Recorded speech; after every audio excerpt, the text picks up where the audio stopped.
Consider your desk posture as a check, okay? You sit at your desk and this check gets fatter and fatter every single minute.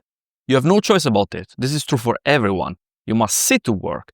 And the time you spend sitting compounds day after day, and every minute of every day you sit down makes this check bigger and heavier. In the end, what this check is depends totally on you. You can compound it into a series of medical bills or into a productivity and happiness bonus. And I'm here to help you get the bonus instead of the medical bill by helping you set up your desk after we set your chair in the last video. I did some research and I found out that the average office worker spent $1,200 to $2,500 this year only on ergonomic related back, neck and shoulder pain.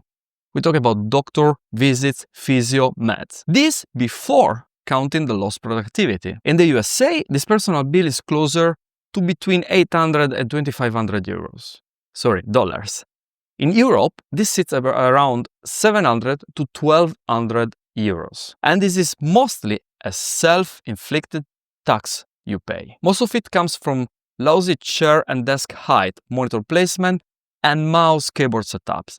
So today we fix those in minutes, so your money goes to your enjoyment and not to sad health issues. Follow along and set your desk with me. I'm a clinical exercise specialist and I've thoroughly researched the rules to adjust and tune workstations for better health, especially for high-performing individuals. If you set your with me right now, you run a 2-minute typing test at the end of the video and you will feel the difference.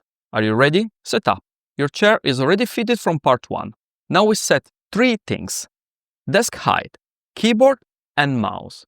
The goal is very simple: relaxed shoulders, neutral wrists, hand close to the work. Now, rate your tension on neck, shoulder, and wrist 1 to 10.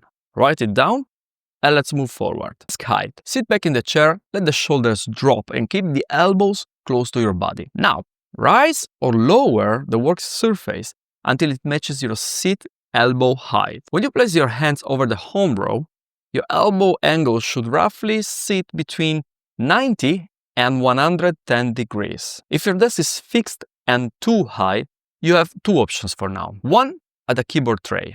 Or 2, rise the chair and plan a footrest as we'll see on part 3. Pick the best option you have today and lock it. Keyboard position. Bring the keyboard close. About 5 centimeters from the desk edge is fine, okay? Keep it flat or use a slight negative tilt. This is important. I am just telling you, negative tilt. If your keyboard has rear legs, fold them down. Line the home row with your elbows height, your wrists stay neutral. A straight line from forearms through hand. No bend up, down or sideways. During typing, wrists float back and forth on side. They rest only during pauses. Check that you can reach every key without shoulder lifting, and once you've done it, lock it. Let's see the mouse placement now. Place it on the same surface and the same height as the keyboard, so they stay basically together. Keep it very close and inside the shoulder width.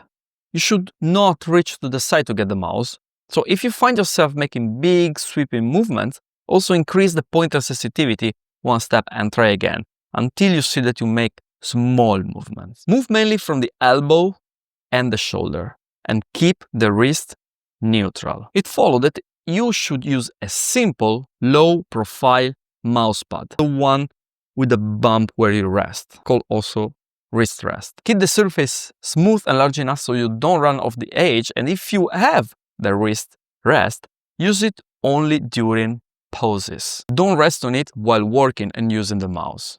Now, lock the position. Before moving to the 2-minute test, let's try a bit of troubleshooting. If you see that the shoulders creep up the desk a little, or bring the keyboard closer to you. And if you feel pressure on the wrists, remove any positive tilt, like the one they put normally on the keyboard, and check that the wrists are neutral and floating. If the neck or shoulders get tired, support the forearms during pauses on the desk or on the armrest, so you don't load here.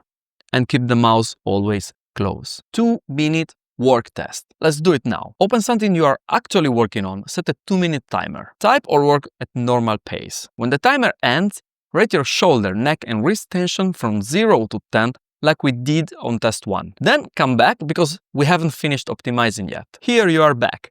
If the number didn't improve, change one variable back, retest for 1 minute, and keep the better version. Of course, test it for every variable that gives you problems. What to do if your wrist is sensitive? In that case, a vertical mouse is very fine. To be honest, I've used one for years and it helped me recover when my wrist got inflamed. It was useless, totally useless for graphics and gaming because the precision is lower, but it was perfect for all the rest, okay? The placement rules don't change. Same height as the keyboard, close to the keyboard, and inside the shoulder width. And if you see you need to move the wrist a lot, like for every mouse, you can raise the pointer sensitivity one step to reduce how wide the movement needs to be. You'll get used by the end of the day, I promise you. At the beginning it's weird, but then is a new life. If you have a fixed desk that is too high, the solution is to raise the chair to elbow height and use a footrest then, something that we will check on video part 3. If you're a short user like me, get a tray or an adjustable desk and keep the keyboard at the elbow height. The rule is always valid. In case you're a very tall user, well, rise the desk or use risers. Hold the elbows between 90 and 110 degrees. The rule don't change. What if you have only a laptop? Well, in that case, use an external keyboard first and keep the mouse beside it. And we set the screen height in part 3. In any case, keep this principle.